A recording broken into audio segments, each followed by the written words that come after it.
17 penasem ye pa nse bo no a wode tuja enso etimo ho no yente wura mo Ghana yem Premier League eba so match week 7 starting nyampe do tena na games ahoro eba so no won say Dreams FC any team friend Accra House of Folk enso betimi e dia bom ne no na head coach a ono di nejuma e ma team friend Accra House of Folk friend Abubakar Watara na no ada okoche young apostles ofie e so mo e ka no mienu mo team ba ko no se sa game no atimi adane ne omani e ma team a ye friend Accra House of Folk. No, the solidarity is there already.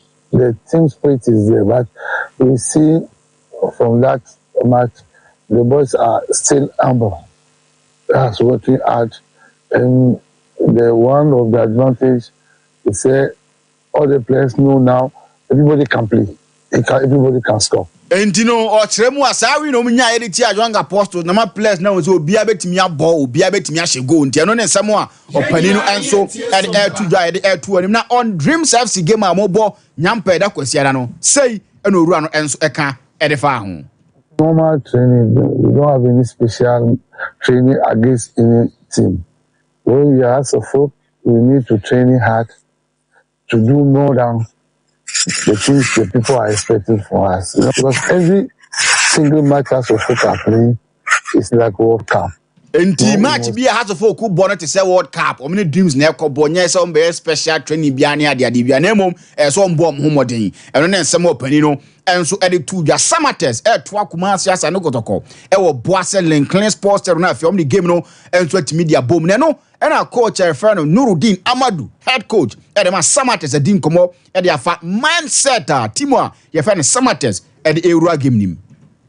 Certainly it's a big game. Yeah, we need to go with that mindset that we shouldn't lose a match. And so when you don't lose a match, then your boys are motivated, they are ready to give their all. And so those positives that we have been doing, we will continue to do them. And then the negatives one, we try to minimize our errors. And that is how football is about. If you are able to maximize your strength and then you try to minimize your weaknesses and you are good to go. Yeah, we need I don't know someone Nuruddin coach Edema Samates and so edit to Jana on Kumasi Asano Kotoko game na Kasano say no can edit founds Asano Kotoko yes signings or my good team or master T and in Sembibri Yentin Samoa Oka edify game na Kasano. Certainly it's a big game and I think that this season they are doing well and so we expect a very, very tough, difficult encounter.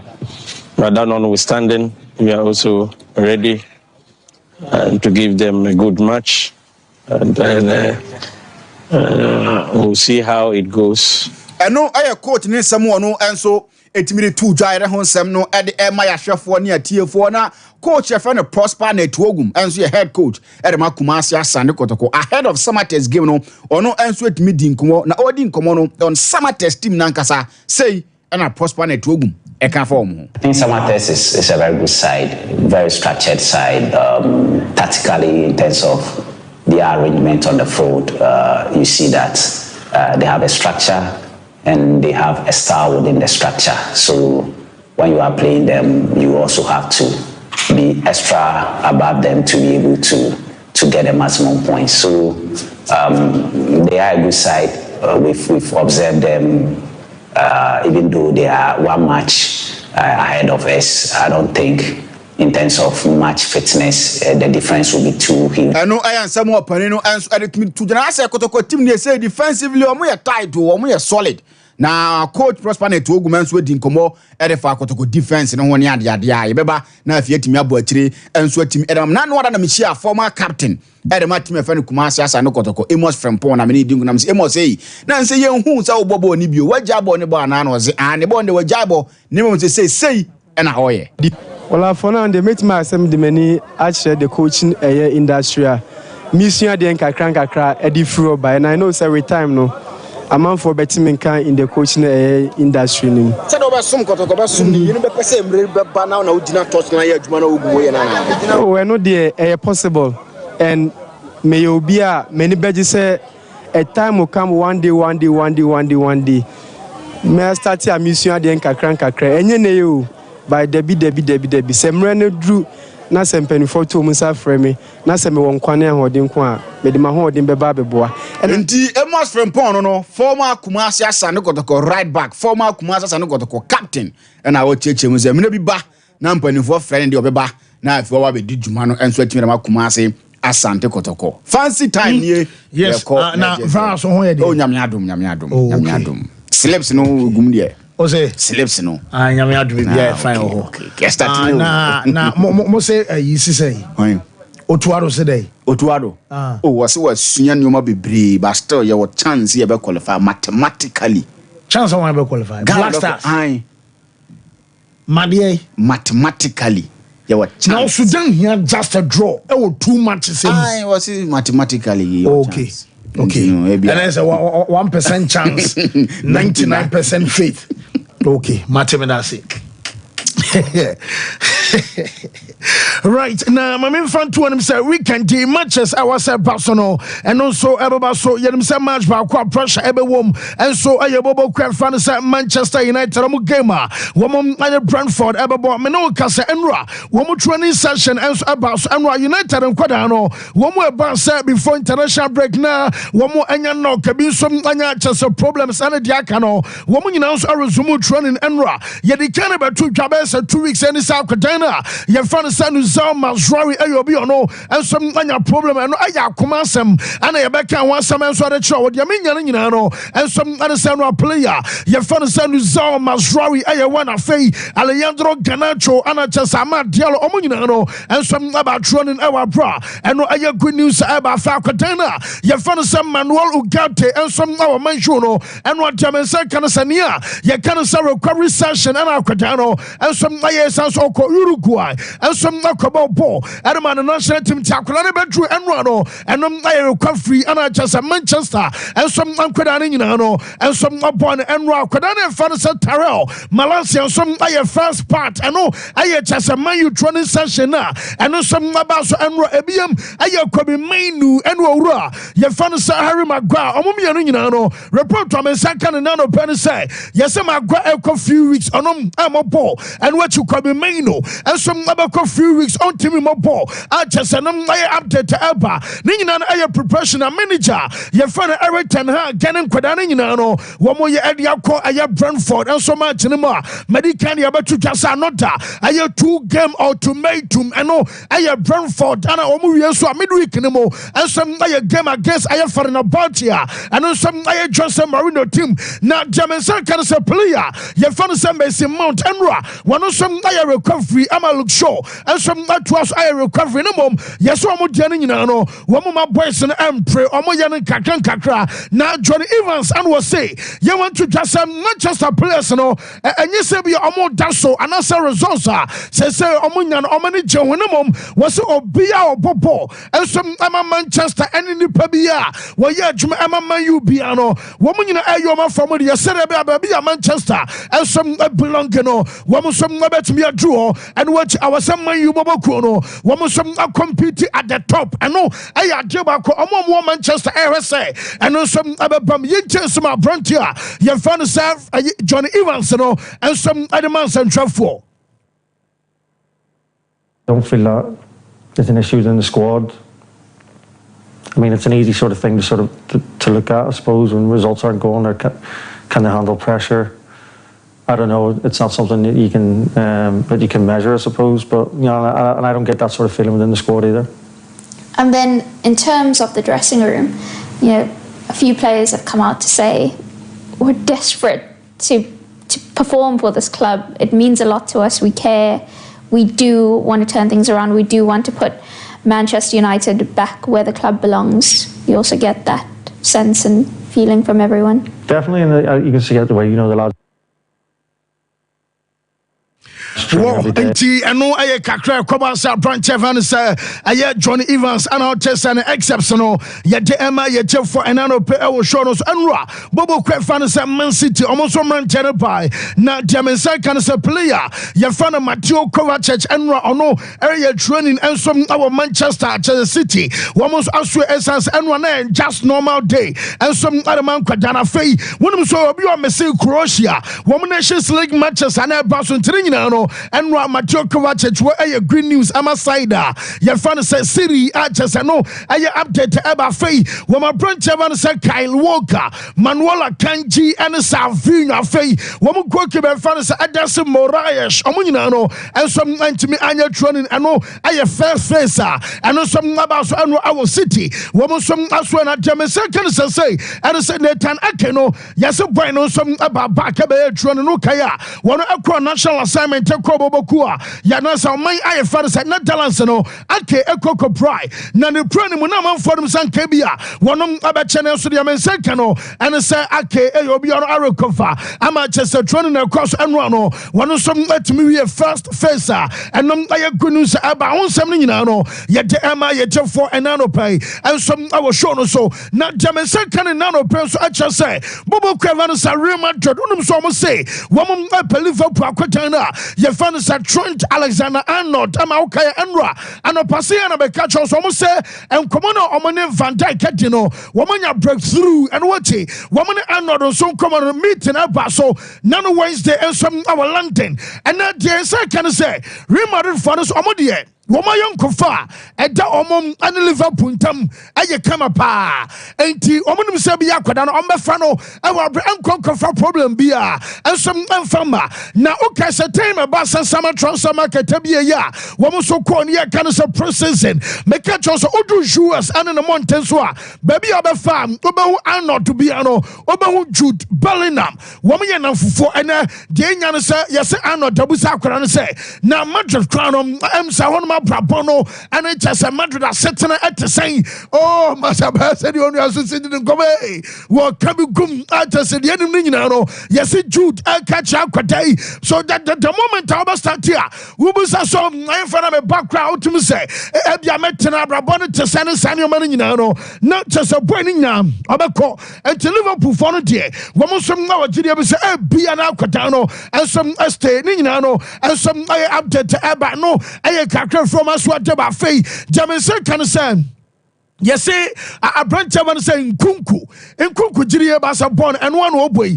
Nesu Debianum, Yamanin started. Now, and answer better castle burning your Obeko, Emma Bassa Chelsea for say, woman can't be saying Kunkunum, Amonton.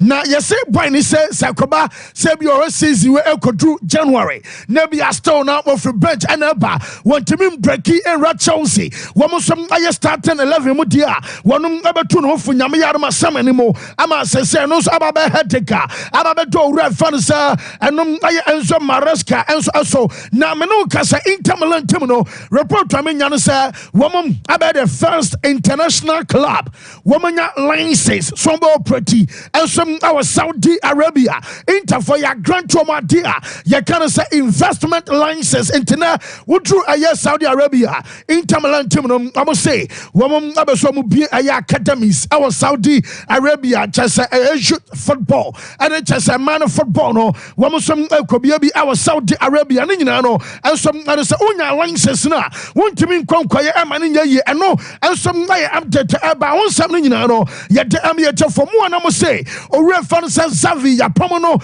and some nadia jumana kwakuma coach your fan has a flick and on coach no and some about issues no my main fan to him say coach your fan flick and some akoshia Xavi and in the na meeting we am and as Savino, what post to our IG made a picture and amount to Miss Robert and sort of Mama.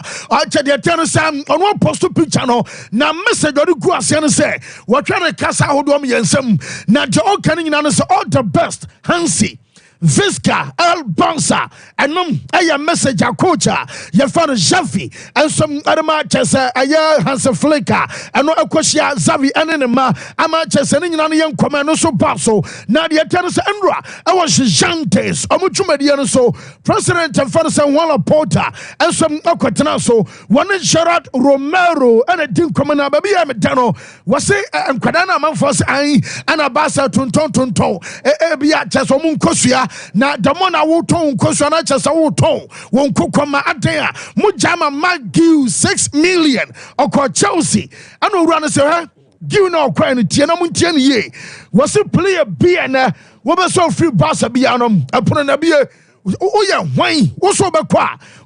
Naba said to me, Jamal, you must qua. Why no Magiu? And to the best work, can you understand? No, was him baby and Wabaqua.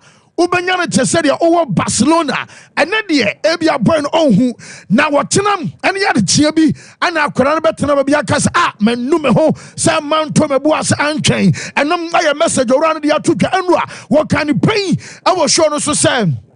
National team for no woman a players nessa say Lamine Yamal baye nenu kwansa game against Serbia modi akoda border so much against Serbia no modi akoda Coco boy and ma akoda no san kokonya knock obakan no and yesem aye federation Erma Spain woman say asmo wura ne kananya no kra woman force akoda na ye fan Lamine Yamal so omo bone mom aye akoda na kaso oba national team dia won timi kaso omo nto obo and wura ne say mo sorry a must aye collapse no yen intimi hwan kwara no yesana mo kadia mo pa mo kanche FIFA na onfa tumi ema collapse ne say ye fa wo player wo pa na wo jana me na ko wo pa so o ma ne nkwa nka mo hwede abasie mo na mo tuan kwara ne ka aye federation ana bon kwara no ho ka na so be wi ase no akwa na chese team no enso ana bon kwara no ho ka Lamine Yamal sam na no ya na beto twasa komo wo mo coach ye fa no San Fabregas enso akodi young come out Italy. Now Fabregas and was Lamine Yamal, the best work can you Sam. That's what to just Jamano or you'll be the most talented a player and now ye Kasai and some we say now baby who I saw a chance here 1 year and I'm Lamine Yamal Crano age 17 on born ball and some actually Messi age 17 now just a comparison so must start Modaswa Moye I want to Fabregas say on Optimism because a Jubema Ronaldinho nom ekoi yebenya Leo Messi ne ball of brain and no be a kawansam and say Leo Messi ko ni ababenya Lamine Yamal no age 17 and some ayana be a tisaya atomo mo compare ebia Lamine and so the Messi say yentie owura fan success Fabregas. I can understand it. I don't like it because I think every player is different and we all have our own story, and now Lamine needs to do his own road, and create his own pathway. But definitely there are signs, that always make you go back to what Leo used to be. I think it's completely normal, especially also the Barcelona fans coming from a difficult period of years, where there's been some difficulties. So I think the excitement that Lamine brings to the table nowadays, it's very important it's like Leo, in difficult moments after Ronaldinho left, Deco left, etc. He stood up, he stepped up for the team when Pep arrived, and he became a different player. And I think with Lamine, the potential is there to do very, very well for many years. Yes, not just I am some como omu coacha. You found San Fabregas and our tenant cafe. Many populators to say me ya said me the baba 939. Unim say you can 100,000 euros. 100,000 euros a year, 17 billion. And 380 million. Eguachiri. And here say Bema the jet. Elko aya Stockholm, Sweden. Aba back to Spain. 17 billion. 380 million. Ohunya 17 billion abato land. Wakoto cement. Abesi divasa. Washin warrior munko weno. Ayenina metete diama missing bump masa. Na baby okoru club na me kasa a V night club no shack. Mami V night club no quick. Unim sa V night club no bra. Ehonye. Na omo inside and kasa no baby a ping pong. The attacker say be a table tennis no sanyo mano. You so mo baby no private ayi wo hon to so ko na be so nko na wo show nko ayo onyoma and also bo nko me ba 90 am de baba nyoma no do so pa me nwe ye kra no mom ma me mfa nto wani say enware ya sense no mo dwumadie no and so maguso elkoso me ba so quick enche wonim say Donald Trump metisi yesem abato no e ba so nyame ya doma 5th of next month and November 5 Donald Trump say welcome ama okay owura ye fa no Makalawi enom aya Undertaker also me boy Callaway obi ahuni pakwa mesro manka Callaway lo mesema Callaway aha na Undertaker no they say we retired a wrestler or your podcast you said this week or we fan sam a Donald Trump elko Undertaker and some podcast and so say be womo womo kasa ni pam na ho enti womo also do campaigns no be babia aha onipa no following ni atia na name asam ko enwa ganu bi enwa meka chonsa abrancha wan sa Rafa Nadal wonom any Carlos Alcaraz ebebo Alcaraz etwa Nadal 2 straight sets. Aye 6-3, 6-3. And aye 6 Kings Slam. I was Saudi Arabia as part of Nia. You can say Riyadh season. Now Jamaican say Shanik Sina Suchan Djokovic. Said yes. Afibia Sayo. I think we're trying to 4 times. I just said the 4th time of the man Enra. Now that's a Kobasa no we name a call Shaq Mesno. Wunya na no mama who na from a corner record anytime cry. And we're not just a name and some our brand name a question down that down for your friend some Karas and we and not that Sarah or GDS Akran and Fathers Karas and that Tibiano one and about still show. You not down quick one. Do you think that Carlos is going to be any good one day? Say again? Do you think he's going to be any good one day? I think so, yeah. Well, thank you very much. You know, it's been a pleasure. Carlos was too good. He's playing fantastic the last few years. Being 931 share the now unya 17 billion and up over there. 17 penny. 17 de unhume. Mene shark yo kokra. No Bobby Abedman of Panama to do to our Yankwa here, Yanko here.